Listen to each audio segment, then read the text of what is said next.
Lihat firman Tuhan dari Kisah Rasul pasal 12 ayat 8 sampai ayat yang ke-10.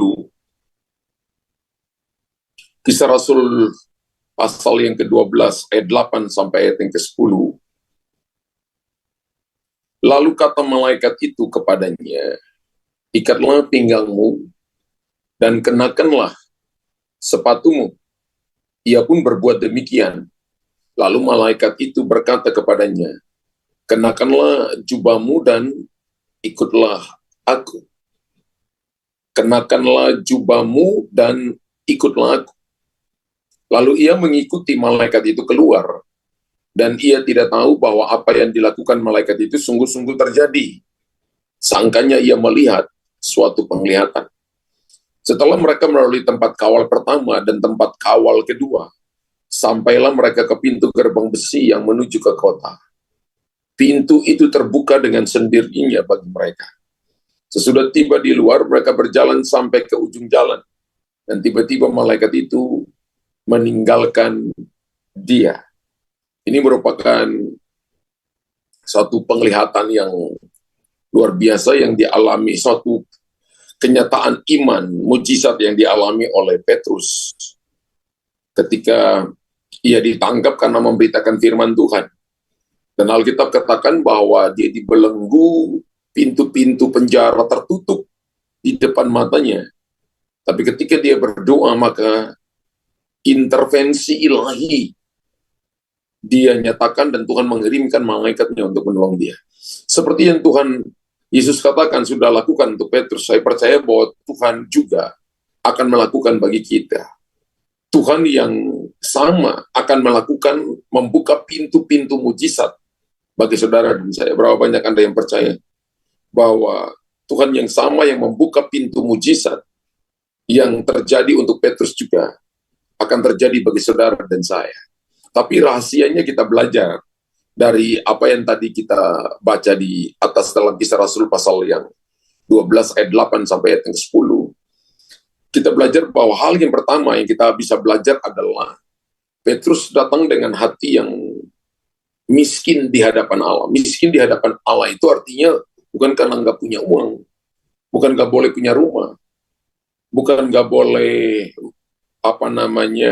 nggak boleh punya kedudukan, bukan. Miskin di hadapan Allah diterjemahkan dengan saudara dan saya punya segalanya, tapi Anda merasa tidak punya segalanya. Anda dan saya punya semua itu, tapi tidak merasa punya semua itu. Sehingga kita mudah untuk bergantung kepada Tuhan. Itu arti miskin di hadapan Allah. Kita punya segalanya, tapi merasa tidak memiliki segalanya.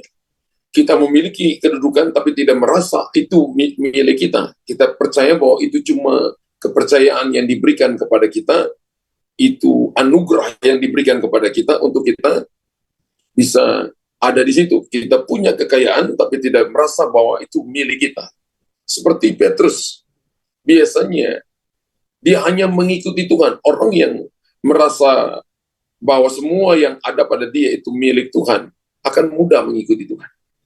Amin. Malaikat Tuhan berkata, pakailah pakaianmu dan ikutlah aku. Dan Petrus hanya mengikuti. Kalau orang punya pakai cara dia, pakai kemampuan dia, akan sulit untuk melakukan ini. Tapi kita mau belajar dari Petrus. Jadilah miskin di hadapan Allah. Ketika Bapak Ibu lakukan ini, maka tahun 2024, siapapun, dimanapun kita, apapun yang sedang kita lakukan, saya percaya bahwa Roh Kudus akan memimpin, akan berjalan di depan kita. Dan tugas kita adalah hanya mengikuti saja di belakang. Kemana saja kita ikut. Maka saya percaya bahwa mujizat akan terjadi dalam hidup saudara dan saya. Amin. Kita mesti belajar peka dengan suara Tuhan. Jangan melangkah tanpa tuntunan Tuhan. Jangan melangkah di luar tuntunan Tuhan. Setiap kebenaran yang kita dengar, itu adalah guidance, arahan, jalan bagi saudara dan saya. Saudara harus berkata, Tuhan, aku hanya mau ikut saja apa yang Tuhan katakan. Lewat apa? Bisa lewat visi misi dari gembala. Gereja lokal ini ada visi misinya. Visinya adalah have Jesus live in us. Menjadikan Yesus tinggal dalam kita. Misinya itu ada tulisan peace, P ya,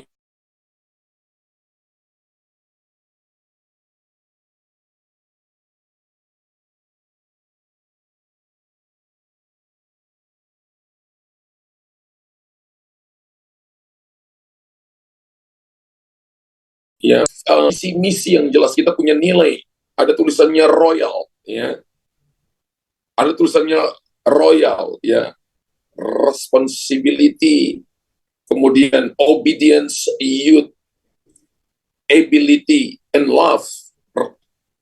Royal, ada nilainya, ada cirinya, yaitu upah, unity, prosperity, anointing, dan holiness. Gereja ini punya juga moto, masa depanmu sungguh ada, harapan tidak akan hilang. Dan punya ciri-ciri bahwa setiap kota itu ada 300 pemimpin, 300 pemilih sel, dan 3.000 jemaat, itu minimalnya. Jadi jelas saudara dan saya, jadi kita tinggal ikuti visi misi gembala, ikut saja. Justru orang yang terlihat bodoh, itu yang mengalami mujizat, pintu-pintu terbuka. Alkitab katakan begini, bahwa ketika kita mengikuti Tuhan, kan kekristenan itu artinya mengikuti Tuhan, niru, contohi apa yang Tuhan lakukan, lakukan apa yang Tuhan katakan, maka pintu-pintu akan terbuka bagi kita. Ketika kita lihat, misalnya, ya, di kota-kota kita, misalnya ketika ada mobil patroli, maka mobil yang di belakang yang dipimpinnya akan mengalami sebuah percepatan, tidak macet, tidak mengantri terlalu lama. Ternyata ada mobil yang lain yang bukan dari rombongan itu, misalnya buntut atau butut di belakang, dia ikut. Kita yang butut itu mungkin dalam kesehatan, mungkin dalam masalah pergumulan ekonomi kita. Alkitab katakan itu saja pada waktu Tuhan pasti kebagian berkat kalau kita ikut Tuhan. Ketika kita ikut Tuhan pasti akan kebagian berkat. Misalnya kita ada di kota-kota besar, Jakarta, mungkin Surabaya, ya, misalnya Bandung atau Makassar, biasanya macet terjadi di mana-mana. Dan kalau kita perhatikan mobil patroli dan mereka lewat, biasanya jalan akan dibukakan, sama dengan Tuhan. Ketika kita mengikuti Tuhan, saya percaya bahwa kita akan mengalami percepatan. Berapa banyak Bapak Ibu yang ingin mengalami percepatan dari Tuhan? Ikut Tuhan. Ikut Tuhan. Makanya hal yang pertama itu adalah punya hati yang miskin di hadapan Allah. Ya, yang miskin di hadapan Allah. Hal yang kedua adalah berjaga-jaga. Syarat ikut adalah Petrus harus berikat pinggang. Tadi Alkitab katakan, malaikat berkata, ambil jubahmu, ikat pinggangmu, pakai sepatumu, kenakan jubah, baru mengikuti malaikat itu. Jadi Petrus, dia bangkit dan dia kenakan sepatunya, dia kenakan jubahnya, ambil ikat pinggangnya, kemudian dia ikut malaikat itu. Artinya bahwa kehidupan kekristenan itu, untuk Anda dan saya mengalami pintu-pintu mujizat, maka kita perlu berjaga-jaga, dan berjaga-jaga selalu taat dengar petunjuk dari Tuhan. Orang berjaga-jaga itu adalah selalu taat dan dengar-dengar petunjuk dari Tuhan. Kata berjaga-jaga dipakai bahasa Yunani Gregorio. Gregorio itu artinya memperhatikan dengan sungguh, melihat dengan teliti, berjaga-jaga seperti penjaga yang ada di pintu gerbang daripada markas militer. Dia akan memperhatikan keluar masuk seseorang, siapa yang berjalan di depan markasnya, apakah itu laki atau perempuan, pakai baju apa, rambutnya mau potong seperti apa. Dia akan perhatikan dengan detail. Itu namanya berjaga-jaga. Dengan Tuhan pun saudara dan saya harus berjaga-jaga. Minyak kita jangan habis. Minyak itu adalah semangat. Minyak itu adalah passion, cinta, kasih kita kepada Tuhan itu jangan sampai kendor. Jangan sampai kita mundur. Roh kita harus menyala-nyala dengan Tuhan, harus menyala-nyala dalam melayani, harus menyala-nyala di dalam pekerjaan kita, membangun keluarga kita, dalam pelajaran kita, dalam studi kita. Karena hari demi hari, kita harus menggunakan kasut kerelaan. Untuk apa? Menjadi saksi. Bukan cuma bersaksi, tapi menjadi saksi. Gaya hidup kita harus menjadi saksi. Dan saya percaya bahwa hanya orang yang ikut Tuhan, yang rela, yang kebagian mujizat.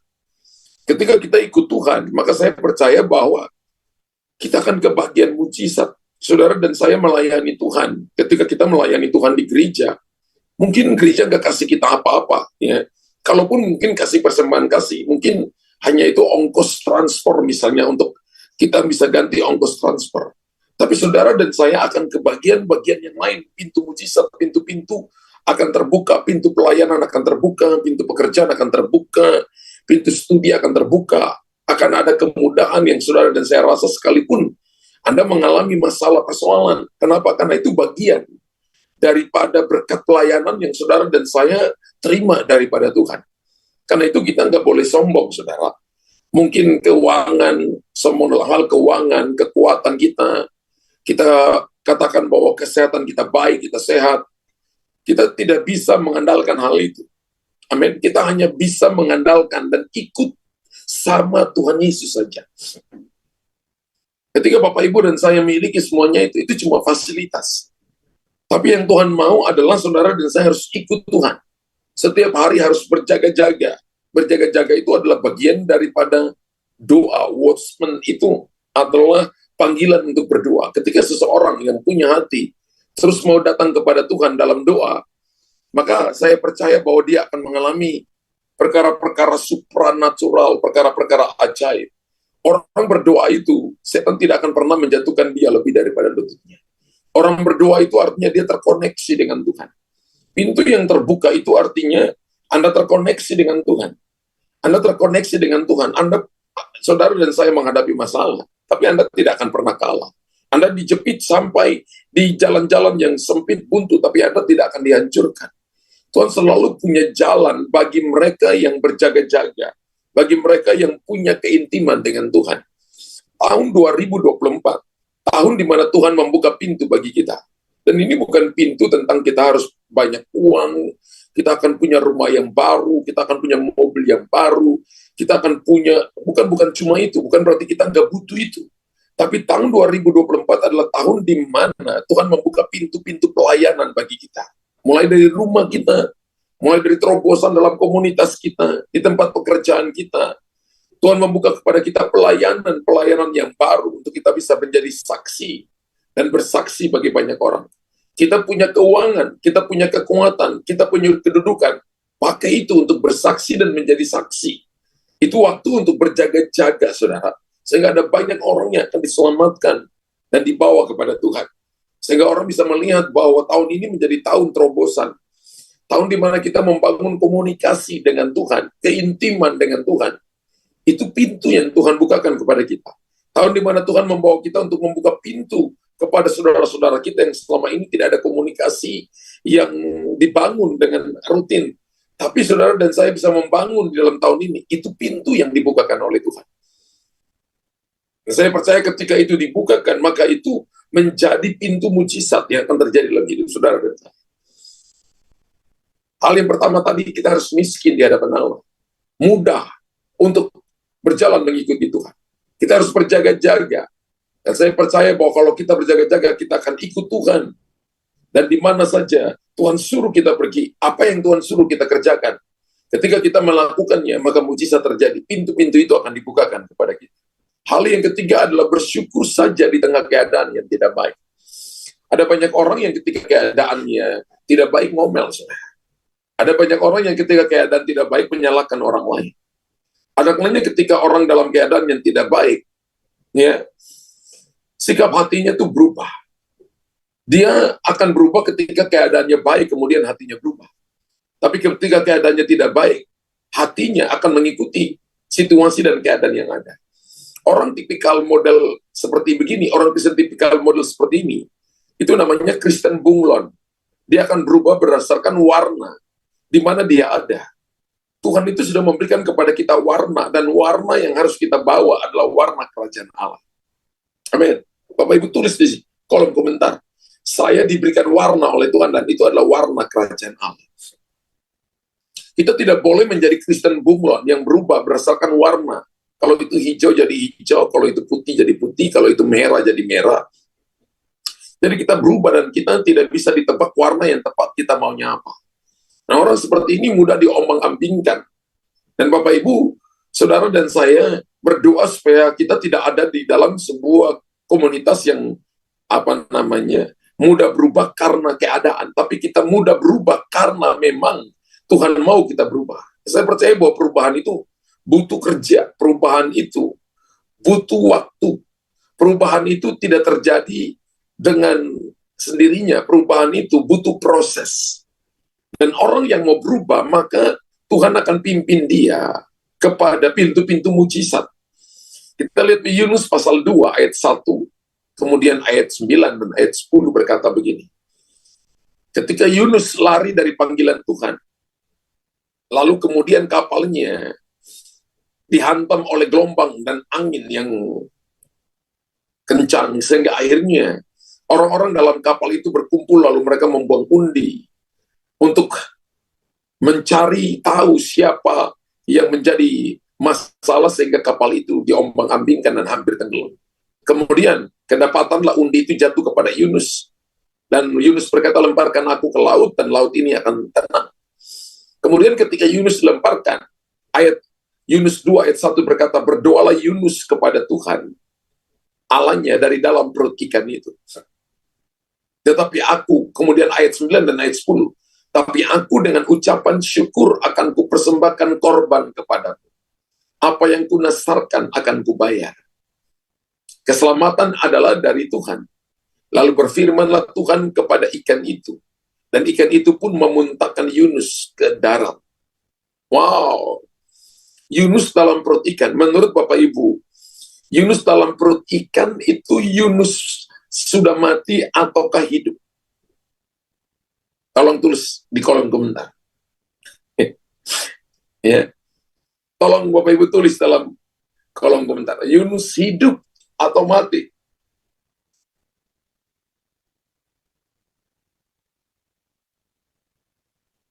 Wah, banyak yang tulis Yunus hidup. Nanti baca kitab Yunus. Alkitab berkata, dalam dunia orang mati, aku berseru kepada engkau. Yunus mati. Wah, hari ini Anda ditelan sama ikan ini nggak ada namanya. Ikan besar semua. Jadi bukan ikan, ikan apa tuh? Bukan ikan paus, bukan. Tapi ikan besar. Kenapa Tuhan gak kasih nama? Supaya manusia jangan menyembah ikan. Namanya ikan besar. Anda hari ini misalnya Anda ditelan ikan 3 hari dalam perut ikan, masa hidup. Komunitas kita hidup di darat. Dia ada ikan berenang di laut, masa hidup. Yunus mati. Dari dalam dunia orang mati, aku berseru kepada. Kalau kita perhatikan, ada seorang yang miskin, namanya Lazarus mati. Dan orang yang kaya juga mati, lalu yang kaya itu dibawa ke neraka, yang miskin itu dibawa ke pangkuan Abraham atau ke Firdaus. Lalu yang kaya itu berkata kepada Abraham, minta tolong seorang datang dan membawa air kepadaku, beberapa tetes air. Jadi orang bisa bicara dari dalam dunia orang mati. Ya, kalau lihat dalam kitab Injil itu dikatakan orang dalam dunia orang mati,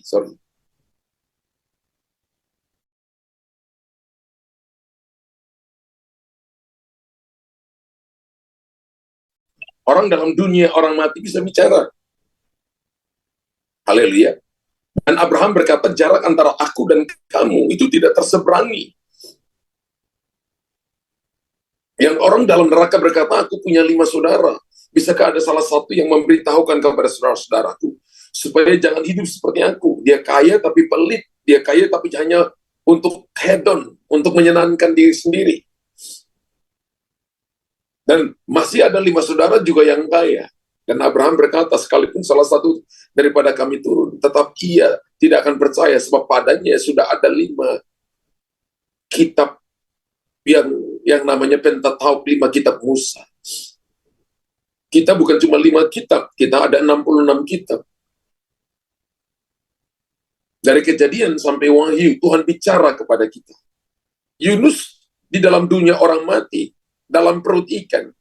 Tapi ada hal yang bisa dipelajari oleh Yunus menurut Yudas pasal 2 ayat 1 dan ayat 9 sampai ayat yang 10. Dikatakan dengan ucapan syukur. Jadi dalam dunia orang mati, dalam kesesakan tidak ada pintu, Yunus masih ucap syukur. Apalagi yang Yunus lakukan dengan korban, kupersembahkan korban kepadamu. Dengan ucapan syukur, akan kupersembahkan korban kepadamu. Kemudian apa? Taat. Apa yang kunasarkan akan kubayar.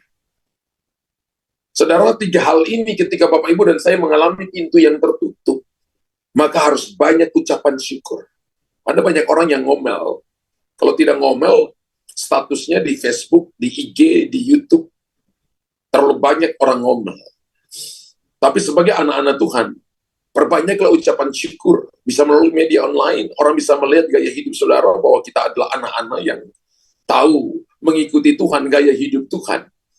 Dan tidak banyak untuk ngomel, tidak banyak menggerutu, tapi percaya bahwa dalam segala situasi, Tuhan ada bersama-sama dengan kita.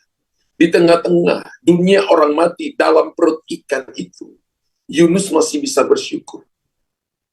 Yunus masih bisa mempersembahkan korban. Wow. Dia masih bisa mempersembahkan korban. Dalam kitab Mazmur, kalau nggak salah Mazmur 25 ayat 23, dikatakan begini, aku mempersembahkan syukur sebagai korban. Kalau korban sebagai syukur, Bapak Ibu kasih persembahan, ya. Kasih persembahan di dalam pelayanan, misalnya dalam ibadah ini, Bapak Ibu nanti misalnya kasih persembahan, itu bisa persembahan sebagai syukur. Tapi kalau syukur sebagai korban, artinya bahwa Bapak Ibu punya kehidupan yang rasanya tidak ada pintu. Tapi Bapak Ibu berkata, Tuhan, aku mengucap syukur, mengucap syukur, mengucap syukur, mengucap syukur. Itu syukur sebagai korban. Dan itu naik ke hadapan Tuhan. Yunus nggak lihat jalan keluar. Adalah perut ikan. Nggak tahu ikan bawa dia kemana. Dia mencoba lari menjauhi Niniwe. Tapi kemudian dia lemparkan dari kapal. Dan Tuhan perintahkan ikan untuk menelan dia. Ada korban. Pelayanan tanpa korban, maka tidak akan melihat kemuliaan. No sacrifice, no glory. Tapi juga saya percaya bahwa di mana ada korban, maka di situ ada kemuliaan. Korban waktu, korban pikiran, korban tenaga, korban di dalam saudara menjaga hati saudara, korban di dalam harta saudara, mungkin memberi Bapak Ibu, korban di dalam tenaga yang Bapak Ibu berikan, maka semua diperhitungkan oleh Tuhan. Dan Alkitab katakan gini, ketaatan daripada Yunus, aku akan membayar nasar yang kubayar. Satu waktu nanti ada begitu banyak orang yang akan dihukum oleh Tuhan, karena mereka banyak janji di hadapan Tuhan, tapi mereka tidak menepatinya. Nah, kalau kita baca Alkitab katakan begini, bayarlah nasarmu. Apakah kalau kamu tidak membayar nasarmu, maka Tuhan akan menghancurkan pekerjaanmu. Ya. Sehingga kita akan bersalah di hadapan Tuhan. Karena itu ketaatan, itu sangat penting Bapak Ibu. Lalu Tuhan ketika Yunus melakukan 3 hal ini, ucapan syukur, korban, dan taat, Tuhan memerintahkan ikan itu untuk memuntahkan Yunus. Maka pintu mujizat akan terbuka. Mari coba kita berhenti sejenak, lalu renungkan. Ingat mungkin pertama kali Anda dulu mulai bertobat, kita mulai bertobat, kita datang kepada Tuhan, dan Anda berkata, Tuhan pakai aku seturut kehendak-Mu, bahwa aku dalam pelayanan-pelayanan yang hebat luar biasa. Tapi dengan bergantinya tahun, bergantinya waktu, sudah 10-15 tahun, ketika Anda mulai dipulihkan, mulai bisnisnya diberkati, pekerjaannya diberkati, uangnya banyak, punya kedudukan, mulai lupa tentang apa yang Anda janji di hadapan Tuhan. Tentang apa yang Anda janji di hadapan hamba-hamba Tuhan. Karena kita mulai rasa itu biasa saja. Tanpa aku lakukan pun aku masih diberkati. Tanpa saudara sadar bahwa pintu-pintu rohani tertutup bagi saudara. Itu akan dibukakan ketika ada ucapan syukur, ada korban, dan ada ketaatan. Apakah Tuhan jahat? No. Apakah Tuhan ingin supaya kita hancur? Apakah Tuhan ingin supaya kita mati, mengalami kematian kekal? Tidak ada satupun dalam pikiran Tuhan yang menginginkan kita dalam kematian. Tuhan mau supaya semua orang diselamatkan. Tuhan mau supaya semua orang berbalik dan mengalami pintu-pintu yang terbuka mengalami keselamatan dari Tuhan. Dan di tengah kesesakan yang saudara dan saya alami, kita perlu firman Tuhan. Amin. Kenapa kita ada pagi ini? Karena kita butuh firman Tuhan. Dan Tuhan berfirman kepada ikan. Tuhan juga bisa berfirman kepada masalah. Kalau Tuhan bisa berfirman kepada ikan, muntahkan Yunus ke Niniwe, Tuhan juga bisa berfirman kepada masalahmu untuk terselesaikan. Ketika ada ucapan syukur, ketika ada korban, dan ketika ada ketaatan yang kita lakukan. Dan problemnya itu banyak orang yang tidak punya ketaatan. Tapi ketika kita memiliki ucapan syukur, korban, dan ketaatan, maka kita melihat perkara-perkara hebat, perkara-perkara ajaib. Satu waktu, dalam satu kesempatan ada seseorang yang sebenarnya ini keluarga kecil, mereka bersaksi, dan mereka orang yang diberkati Tuhan dalam pekerjaan dan bisnis mereka. Dan dia berkata begini, cerita kepada saya, Pastor, dulu saya tidak kenal Tuhan, keluarga kami tidak kenal Tuhan. Tapi saya mengalami Tuhan ketika beberapa tahun yang lalu, bisnis saya diizinkan Tuhan untuk mengalami yang namanya penurunan yang tajam. Saya harus mem-PHK-kan karyawan-karyawan, dan saya hanya kerja dengan 2 karyawan yang membantu saya dengan istri. Waktu itu saya dalam keadaan stres, orang bawa lari uang, dan semua perjanjian-perjanjian kontrak itu rasanya tidak berjalan. Semuanya menjadi buntu kurang lebih hampir 3 tahun. Kemudian satu waktu, salah satu teman saya datang dan menceritakan Yesus. Saya sudah pergi kemana-mana, pergi ke paranormal, dan kemana-mana, tapi kok nggak ada jalan keluar. Dan dia menceritakan Yesus dan mengajak saya untuk pergi ke gereja. Kemudian saya bicara dengan istri saya, kemudian hari Minggu itu kami pergi ke tempat dia. Ketika sampai di sana, kami dengarkan hamba Tuhan, pendeta sedang berkhotbah. Dan ketika kami duduk di sana dengarkan khotbah, hati kami kok damai. Saya tanya kepada istri saya, dia katakan, kok hati saya juga damai. Padahal kalau lihat masalah, ada masalah, tapi hati kita kok damai. Kemudian mereka mulai belajar setia di gereja lokal itu, mulai ikut pelayanan, mulai mengembalikan apa yang Tuhan punya milik, yaitu perpuluhan. Mereka mulai setia di sana. Dan kemudian, beberapa tahun kemudian, bisnis saya mulai dipulihkan. Saya mengalami pemulihan hampir masuk ke tahun yang ke-7, Pastor. 3 tahun saya mengalami keadaan yang tidak mengenal. Dan 3 tahun berikutnya, saya seperti mengalami yang namanya di brainwash oleh Tuhan. Saya orang yang keras dan orang yang sombong. Saya orang yang mengatakan bahwa saya mampu, saya bisa.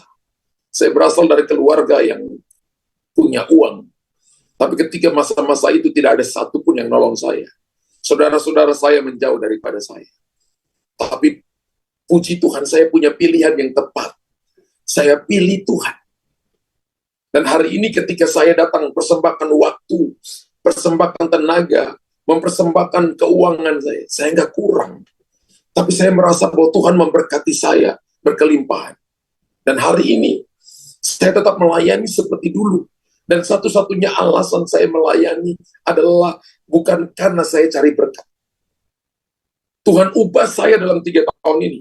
Kamu cari Tuhan bukan karena untuk kamu melihat bahwa supaya Tuhan memberkati kamu. Kamu cari Tuhan karena bukti saya mencintai Tuhan. Ketika saya merenung, maka saya mencoba mendapati dalam hati saya. Ternyata saya ikut Tuhan hari ini karena saya cintakan Tuhan. Kalau hari ini saudara dan saya datang, pengejaran kita hanya cuma supaya saya diberkati, supaya pintu terbuka untuk kesehatan, Tuhan bisa lakukan itu. Untuk Tuhan pulihkan bisnismu, Tuhan bisa lakukan itu.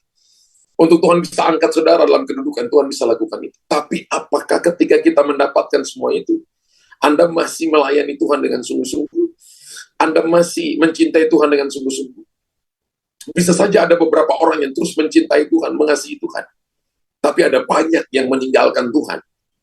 Di tengah-tengah situasi ketika dia dipulihkan dan dia diangkat oleh Tuhan tinggi. Di tengah kesesakan kita perlu firman Tuhan.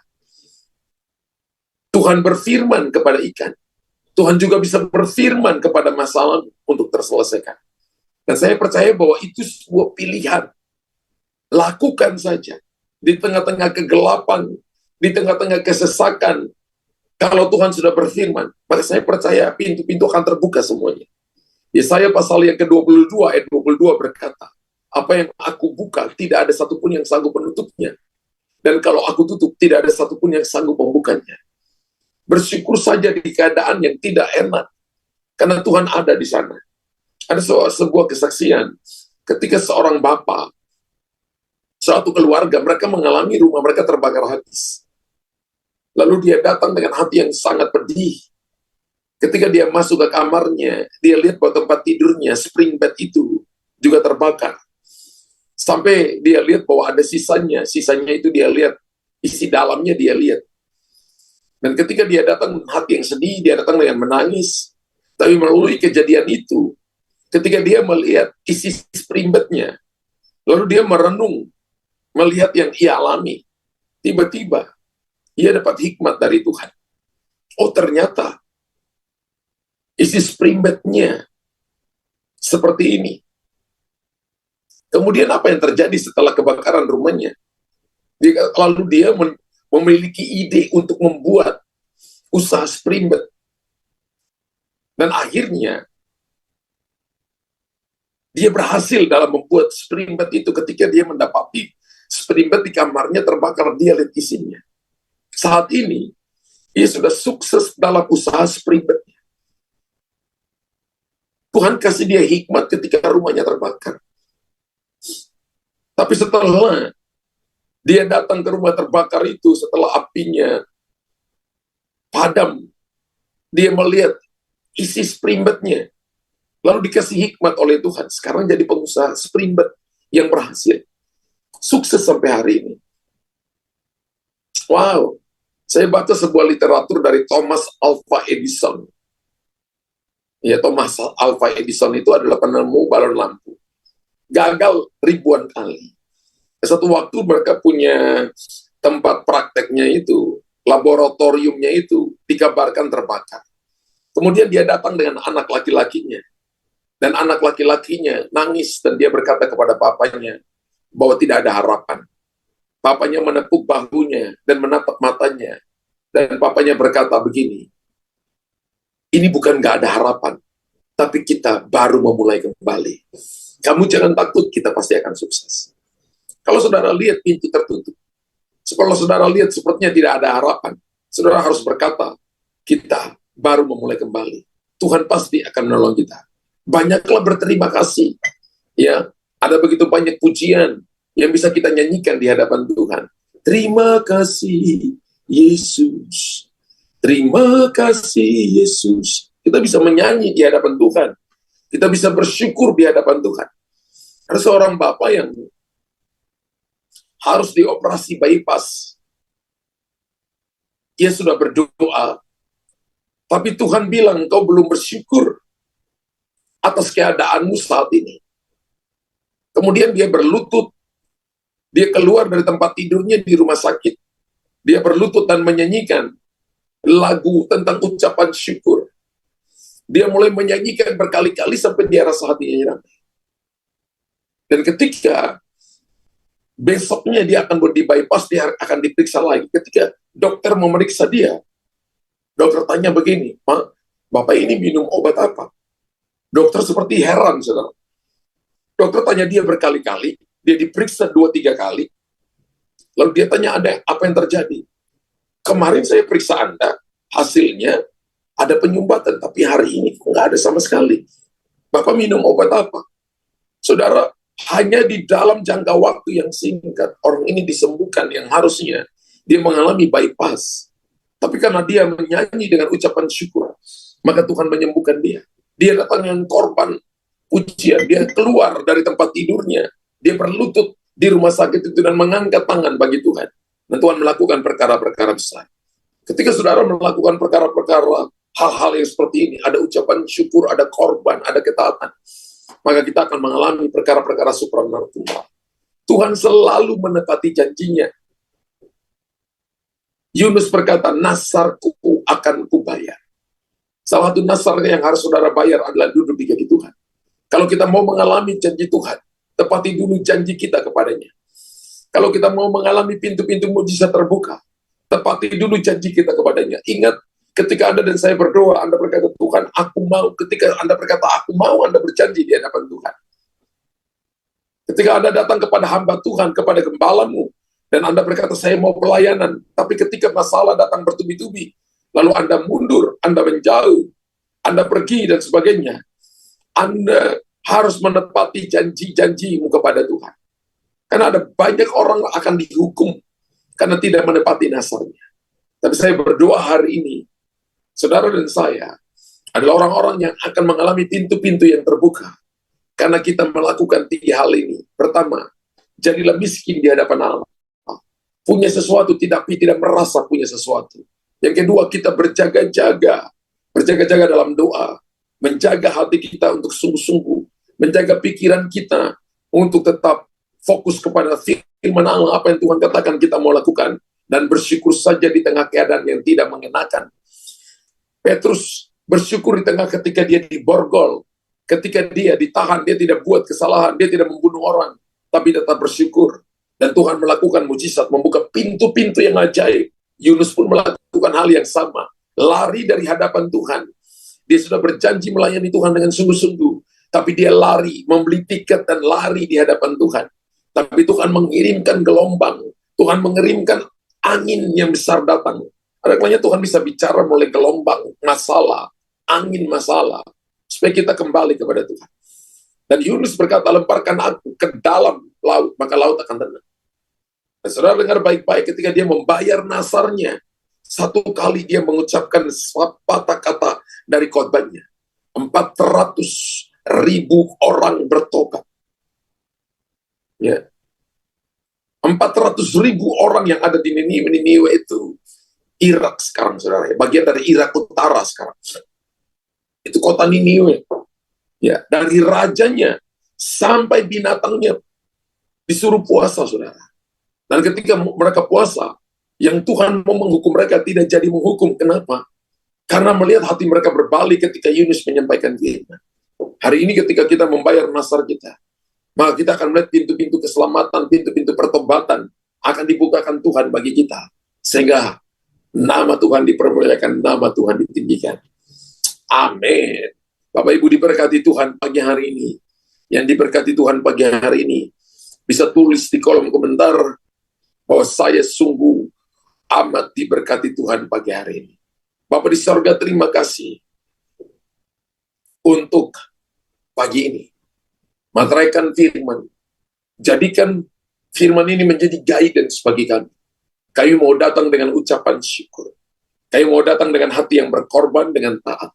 Kami mau datang dengan hati yang miskin di hadapan Tuhan. Punya apa-apa, tapi tidak merasa punya apa-apa. Punya segalanya, tapi tidak merasa punya segalanya. Satu-satunya pegangan kami, daya gantung kami adalah Tuhan. Kami mau datang berjaga-jaga dalam doa. Kami mau datang berjaga-jaga dalam ucapan syukur. Kami mau datang dalam berjaga-jaga di dalam syafaat kami. Kami mau datang berjaga-jaga di dalam pelayanan yang Tuhan percayakan kepada kami. Kami mau menjaga hati kami di tengah-tengah keadaan yang tidak mengenakan. Karena kami percaya seperti apa yang dialami oleh Yunus. 3 hari dalam perut ikan. Tapi dia tetap berjaga. Dan tetap mereposisi hatinya. Mau membayar nasarnya. Dan Tuhan memerintahkan ikan besar itu memuntahkan Yunus di Niniwe. Hamba berdoa pagi hari ini. Biarlah kami mengalami pintu-pintu mujizat. Dalam pergumulan di keluarga kami. Dalam pergumulan di bisnis kami. Dalam pergumulan di studi kami. Dalam pergumulan di pelayanan kami. Dalam pergumulan dalam hal kesehatan kami. Dalam pergumulan dalam keuangan kami. Tuhanlah yang membuka pintu. Engkaulah penolong kami.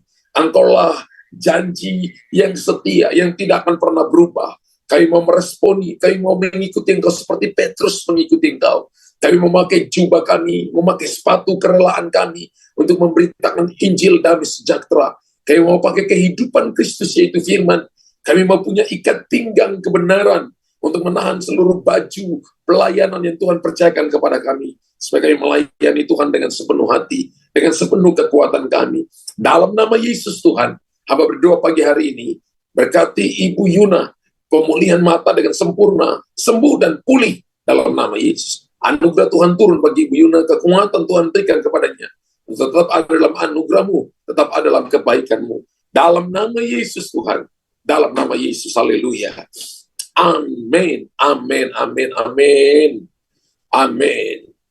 Puji Tuhan.